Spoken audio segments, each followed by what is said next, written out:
ହେଇଟି ନମସ୍କାର। ମନେ ଅଛିଟି ମୁଁ କିଏ? ସୁକାନ୍ତି ଦେଇ ମ ଆମ ସେଇ ମାଳତୀପୁର ଗାଁର। ଆଉ ଟିକେ ମନ ହେଲା କଥା ହେବାକୁ ତ ଝିଅକୁ କହିଲି ଆଲୋ ଝିଅ ଟିକେ ଫୋନ୍ ଲଗେଇ ଦେଉନୁ, ବହୁତ ଦିନ ହେଲାଣି କଥା ହେଇନି। ଆଉ ଭଲଟି? ଆଉ କ'ଣ କହୁଥିଲି କି ମୋର କାଲି ଜନ୍ମଦିନ ଥିଲା। ଜନ୍ମଦିନ ମୁଁ କେଉଁ ଜାଣିଛି ଜନ୍ମଦିନ, ଏଇ ଆଧାର କାର୍ଡ଼ଟା ବାହାର କରିଥିଲି ତ ସେ କୋଭିଡ଼ ଟୀକା ଦେବାକୁ ଯିବାକୁ। ଝିଅ ମୋର ଦେଖିଲା କହିଲା ଆଲୋ ବୋଉ ତୋର ପା ଜନ୍ମଦିନ କାଲି। ମୁଁ କହିଲି କି ଜନ୍ମଦିନ? ଆଚ୍ଛା ତ ଯେତେବେଳେ ଛୁଆଟେ ହେଇଥିଲି ବୋଉ ମୋର କ'ଣ କରୁଥିବ ଜନ୍ମଦିନରେ, କେବେ ଚକୁଳି ଫକୁଳି କରିଦିଏ ତା ସାଙ୍ଗେ ଗୁଡ଼ ଖାଇଦେଉ। ସେଇ ଜନ୍ମଦିନ, ବାହା ହେଲା ପରେ ଆଉ କି ଜନ୍ମଦିନ ଆଉ ହେଲା। ସେଠୁ ଝିଅ କହିଲା ନାଇଁ ତୋ ଜନ୍ମଦିନ ଆଉ ଆମେ ପାଳିବା ଜନ୍ମଦିନ। ସେଇଠୁ ଗାଁ ଜାଗାରେ କାହାକୁ କ'ଣ କହିଛି। ଆଉ କାଲି ସନ୍ଧ୍ୟାବେଳକୁ ସେ ଗନିଆ ବୋଉ, ଶାନ୍ତି ବୋଉ, ଟୁକୁନା ବୋଉ ସବୁ କେତେ କ'ଣ ଫୁଲ ଫଳ ମିଠା ପିଠା ସବୁ କରିକି ଆଇଛନ୍ତି। ଆଉ ସେ ଯେଉଁ ଟୁକୁନା ବୋଉ ସୁରୁତି, ଆଉ ଏଲୋ ମା କି ସୁନ୍ଦର କବିତା କ'ଣ ତାକୁ କହନ୍ତି, ଗୀତ, କି ସୁନ୍ଦର ଗୀତ ଲେଖିଛି। ମୋର ପୁରା ମନ ତ ପୁରା ଗଦଗଦ ହେଇଗଲା, ଆଖି ପୁରା ଛଳ ଛଳ ହେଇଗଲା। ଆଲୋ ମା କି ସୁନ୍ଦର ଗୀତ ସେ ମୋ ପାଇଁ ଲେଖିଥିଲା। ଆଉ ଭଲ ଝିଅଟିଏ ଯେ। ଆଲୋ ଝିଅ ତ କାଚ ସୁନ୍ଦର ବଜର ହଉ, ପିଲାମାନଙ୍କୁ ନେଇକି ଭଲରେ ଥା। ଆଉ ଭାରି ମନ ଖୁସି ଲାଗିଲା। ଆଉ ଜନ୍ମଦିନ କ'ଣ ସେଇଠି ଆଉ ଗୋଟାଏ ଭିଡ଼ିଓ ମୋ ଝୁଅ ଦେଖେଇଲା। ସେ ଭିଡ଼ିଓରେ ଜଣେ ମ୍ୟାଡ଼ାମ୍ ଅଛନ୍ତି ବୁଝିଲ।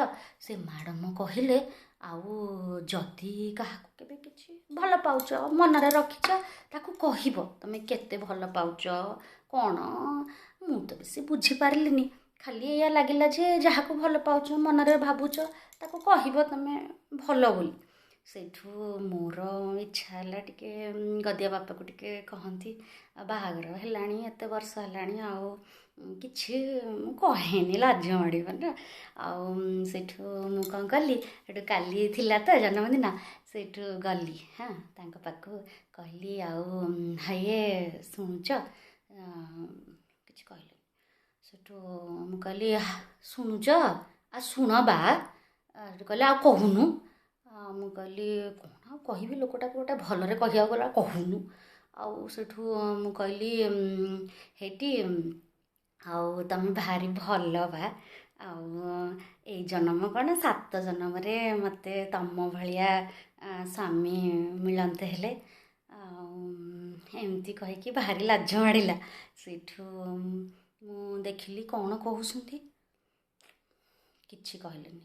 ମୁଁ କହିଲି ହଇଏ ଶୁଣୁଛଟି? କହିଲେ ହଁ ବା ଶୁଣୁଛି। ମୁଁ କହିଲି ଆଉ କ'ଣ କହୁନ। ଆଉ କ'ଣ କହିବି, ଭାବୁଥିଲି କାଲି ସକାଳୁ ବଡ଼ି ସକାଳୁ ଯାଇକି ନଈରୁ ମାଛ ଧରିକି ଆସିବି ନା ବଜାରରେ 10ଟା ବେଳୁ ଯାଇକି ମାଛ ଆଣିବି। ଦେଖୁଛୁଟି ମୁଁ କ'ଣ କହୁଛି ଆଉ ସିଏ କ'ଣ, ମୋ ମନରେ କିଏ ତା ମନରେ କିଏ। ମନଟା ଖାଲି ଖଟା ହେଇଗଲା। ସେଠୁ ମୁଁ ପଳେଇ ଆସିଲି, ତାଙ୍କର ଖାଲି ମାଛରେ ମନ। ସେଠୁ ଭାବିଲି ଆଉ କ'ଣ ଲୋକଟା ଏମିତିଆ କହୁଛି। ତାପରେ ଟିକେ ସମୟ ପରେ ପୁଣି ଭାବିଲି ମାଛ ଆଣିଲେ କାହା ପାଇଁ ଆଣିବେ, ଝୋଳ କଲେ ତ ମୁଁ ଖାଇବି ନା। କହି ସିନା ପାରନ୍ତିନି, ମନରେ ଭଲ ପାଆନ୍ତି ନା, ମାଛ ତ ମୋ ପାଇଁ ଆଣିଥିବେ ନା। ସେଇଠୁ ମୁଁ କହିଲି ହଉ ମାଛ ସକାଳୁ ଯାଇକି ସଜ ମାଛ ଆଣିବ, ଝୋଳ କରିଦେବି ଆଉ ଭାଜିବିନି। ସେଠି କହିଲେ ଆଉ ହଁ ଅପେକ୍ଷା କରିଥିବୁ 2 ଜଣ ସାଙ୍ଗ ହେଇକି ଖାଇବା। ସେଇଥିରେ ତ ମନ ଖୁସି ଆଉ। ଆଉ ସିନା କହିପାରନ୍ତିନି, ଭାରି ଭଲ ପାଆନ୍ତି ସମସ୍ତେ। ଆଉ ଶୁଣ ଭଉଣୀମାନେ, ତମମାନେ ବି ଯାହାକୁ ଭଲ ପାଉଛ ନା ଟିକେ କହିବ।